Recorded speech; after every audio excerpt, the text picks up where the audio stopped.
que fazem a pessoa agir de forma contrária às leis de Prakti são más e inspiradoras em Adivyamaya. Adivyamaya é a criadora dos 6 inimigos, ou Sadgripu, das 8 amarras, ou Ashtapasha. Os 6 inimigos: desejos por coisas materiais, ira, avareza, apego às coisas materiais, orgulho e inveja.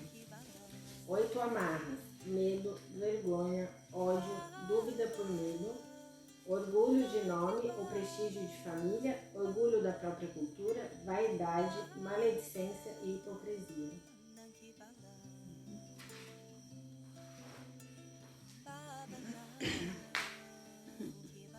Namaskar. Esse é um discurso do Shri Shri Nandamurti que ele fala, na verdade ele explica como que a gente deve viver nesse mundo, né?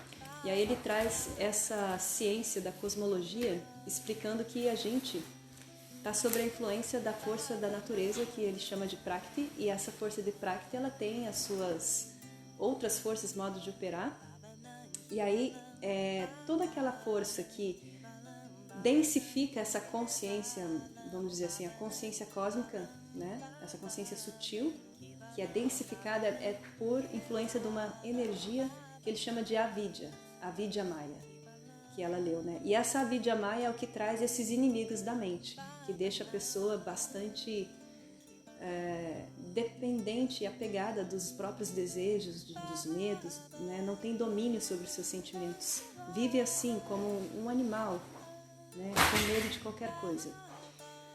Então, isso significa o quê? Quando a pessoa está muito assim, ela está sob uma forte influência dessa força de Avidyamaya, porque ela permitiu também. Mas, não só porque ela permitiu, mas é porque essa força, ela é quase que muito difícil, a gente não consegue lutar contra ela ou vencê-la. Mas existem estratégias de como viver nesse mundo de forma a você seguir essas leis dessa energia, dessa Prakti. Por exemplo, uma lei dessa energia da natureza de Prakti que a gente não pode mudar é se eu pegar o fogo e se eu pôr a mão no fogo, minha mão vai queimar. Não tem como eu colocar a mão no fogo e a minha mão congelar, né? Isso mostra que essa é uma lei de Prakti, né? E assim são várias coisas. Então todas as ações, outra lei de Prakti é que toda ação que eu for fazer nesse mundo vai ter uma reação. Também não tem como fugir disso, né? Então tipo, eu vou pôr a mão no fogo e a reação disso vai ser queimar. E não adianta eu ficar fazendo oração para Deus ou bajulando, tipo, por favor, misericórdia, né?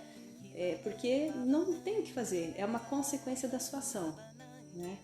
É uma lei, não tem como fugir disso. Mas o Shri Shri Nandamurti fala assim, os nossos esforços têm que ser assim, a gente tem que fazer as nossas ações com base em 2 coisas. Primeiro, com muito discernimento, sabedoria e discernimento.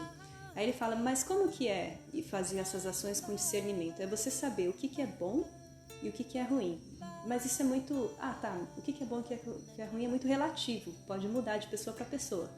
Mas ele fala assim, olha, uma coisa que é boa é todas aquelas ações que vão gerar uma reação que faz você se mover em direção ao sutil, a sutileza, cada vez mais sutil. Porque cada vez mais sutil significa que a gente está indo sobre uma influência de uma força, uma energia que chama de Vidya Tantra, Vidya, né? Verdade, né? E quando a gente não age, quando a gente tem alguns comportamentos que são densos, a gente fica aprisionado sobre muita influência dessa força da natureza. E aí é onde os nossos próprios inimigos internos tomam conta. Então ele fala assim, olha, uma pessoa ela tem que agir com sabedoria, então ela tem que adotar o comportamento de forma que ela entenda essas leis da natureza e que ela haja de acordo, sabendo como que funcionam essas leis da natureza, e também fazer o esforço para se sutilizar cada vez mais. né? Aí ele fala, tem 3 tipos de pessoas. Tem pessoas que agem conforme, sabendo, né, sobre as forças, agem conforme, seguindo essas leis, e fazem esforços para cada vez se sutilizar mais em direção a uma consciência mais expandida, mais sutil, mais perfeita, que é a autorrealização. E aí ele fala, tem outro tipo de pessoa, que é aquela pessoa que sabe das forças da natureza, das leis de Prakriti, mas ela não faz esforço nenhum. Ela simplesmente se deixa levar. Ela entende, ela respeita tudo, mas ela não faz esforço nenhum para se sutilizar e fica estagnada. Então o processo de progresso espiritual dela fica estagnado, né? E aí tem terceiro tipo de pessoa que ele fala assim, que é as piores das piores, que não entra em harmonia com as forças da natureza de Prakriti e muito menos faz qualquer esforço para se sutilizar. As próprias ações da pessoa faz ela cada vez se densificar e se aprisionar cada vez mais dentro da influência dessa energia de Prakriti. Então ela vai se degenerando, né? E aí ele fala assim, que esse tipo de pessoa, quando faz isso, ela chega a ser até pior do que os animais, porque os animais, eles têm, na verdade, eles estão sob a influência da força da natureza, né? Quando eu falo força da natureza, Prakriti, significa assim, tudo no universo tem consciência e energia. Essa energia é a força da natureza, né? Aí os animais, todos os outros seres, plantas, estão sob a influência dessa força, dessa energia da natureza. E a gente, enquanto ser humanos, nós temos um reflexo, que é o reflexo da consciência cósmica em nós, né? Então a gente está sob a influência da força da natureza, mas também sobre a influência da consciência cósmica, porque é um reflexo dela em nós. Nós temos discernimento, racionalidade, consciência. E então, esses animais que não têm uma consciência, eles agem por puro instinto. Então toda ação que eles fazem não gera samskara, porque é um instinto. Quem está ali manipulando todo o funcionamento dele é a própria Prakriti, né? Tipo, ele não pensa para fazer as coisas, ele faz porque está ali a configuração dele programada para ser daquele jeito. Agora, ao contrário de nós temos um discernimento. Eu sou, eu faço, eu fiz. E a gente toma decisões de fazer. E aí, quando a gente age, quando a gente faz alguma ação que gera alguma reação, seja ela positiva ou negativa, e aí que entra a importância de ter todo esse discernimento para a gente fazer sempre ações cada vez mais positivas, mais cheias de sabedoria, para a gente não cair nessa influência da energia de Prakriti, e sim para a gente poder sutilizar e aumentar a expressão cada vez mais dessa consciência superior que nós temos. Entende? Essa consciência cósmica que está refletida em nós, faz parte de nós, consiga se manifestar cada vez mais. Então, quanto mais ações sutis que nós fazemos, mais essa consciência superior vai ganhando espaço aqui dentro e se expressando. Vai se expressando e mais sutil. E esse processo de sutileza vai se intensificando, vai acelerando, né? E isso a gente chama de progresso espiritual. Tu tá no fluxo. Agora tem uma coisa que é importante quando a gente está falando de ação e reação, que a gente chama isso de sanskaras, né? Quando a gente faz uma ação, toda ação no sanskrit chama karma. Mas quando você fala de ação e reação, sanskara, né? Como entendemos que isso é a lei da natureza, né? Tem toda ação, tem uma reação. E aí,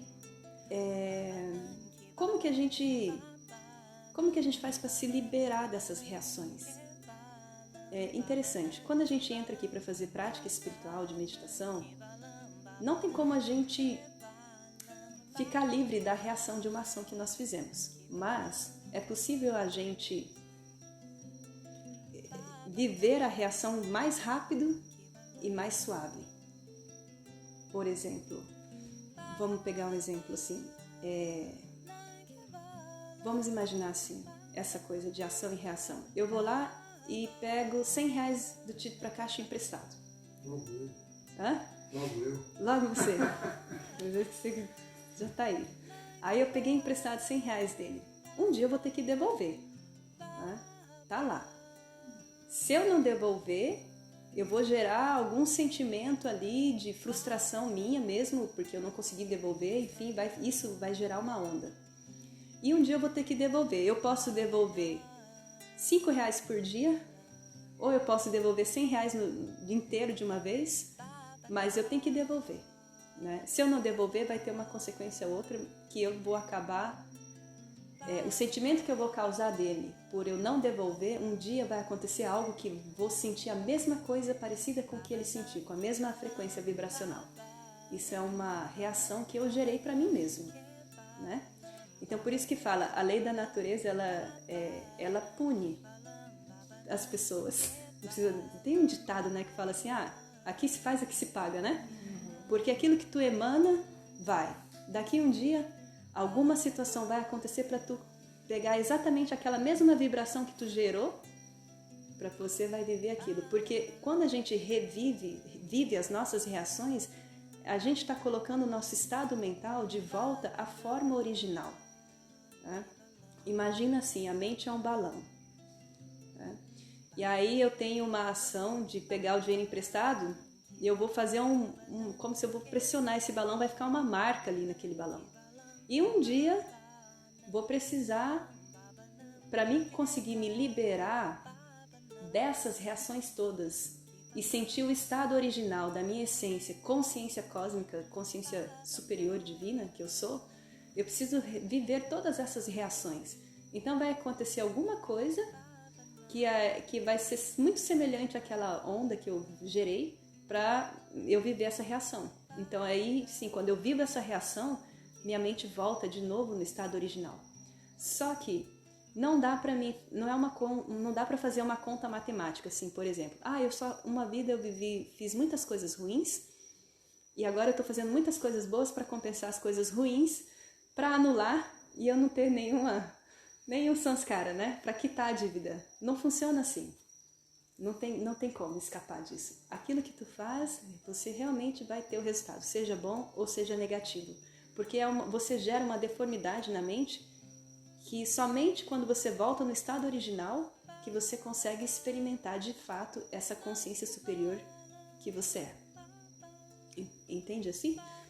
Então não adianta fazer orações, bajulação para se livrar dos problemas, para ganhar dinheiro ou para isso ou para aquilo, porque...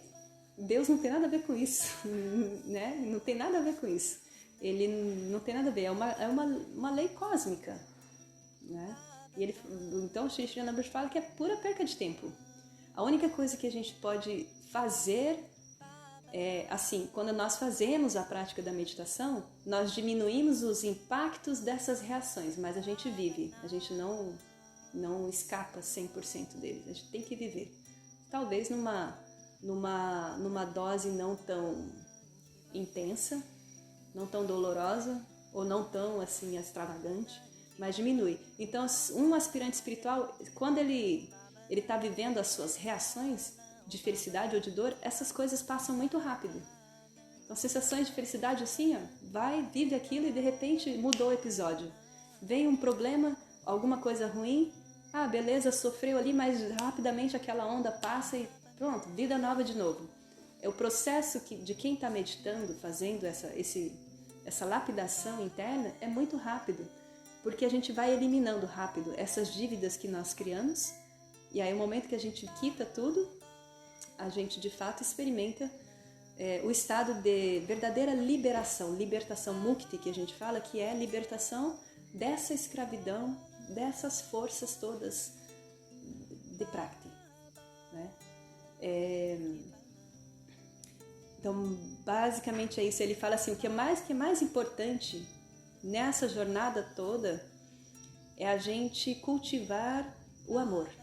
O amor por essa busca de perfeição, por essa busca de sutileza, de expansão da nossa consciência, de expressar essa nossa verdadeira essência mesmo.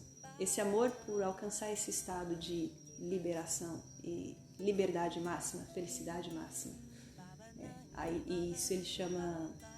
Esse amor é a força. Amor em sânscrito significa você quer se tornar, você quer ser a própria consciência divina. Você já é, né?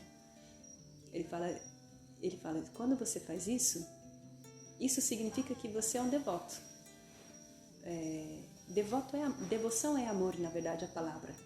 É amor. Né? Só que só é em sânscrito, assim.